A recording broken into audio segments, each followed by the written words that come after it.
If you want to be one of these, an Al-Qaeda fighter filmed secretly here in their stronghold in the Syrian city of Raqqa, it can be a long and complex road. But if you're a Westerner, the journey to this radical utopia where women must dress like this can start here, on Twitter. This man is now in hiding, but he told us he helps recruit Westerners using direct messaging on the Twitter accounts of the Islamic State of Iraq in Syria, or ISIS.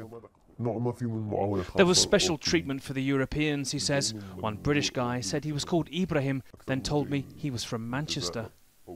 One asked my boss if he should fight in his own country or come to Syria.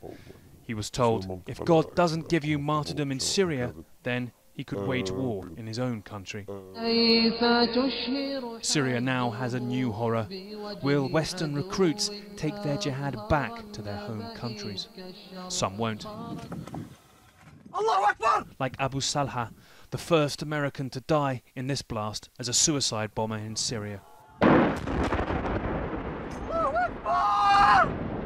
He was well known in Raqqa, said our source, adding their foreign recruits were first vetted carefully in their home countries.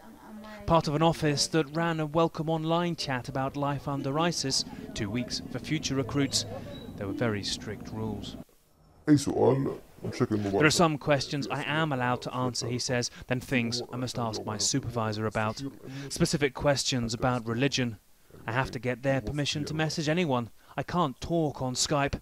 Everything is written down so they can monitor everything.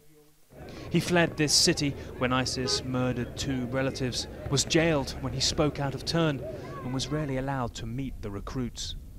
Chats could last hours, but some of the questions were strange. I remember one guy asked me for a video of a public execution, he says, but one that hadn't been put online before. Strange ones too about marrying Syrian girls. I got mad once when I was asked if someone could marry 3 or 4 girls. The motives often selfish, the goal violent, and its most radical offspring turning their sights on the West. Nick Payton-Walsh, CNN, Southern Turkey.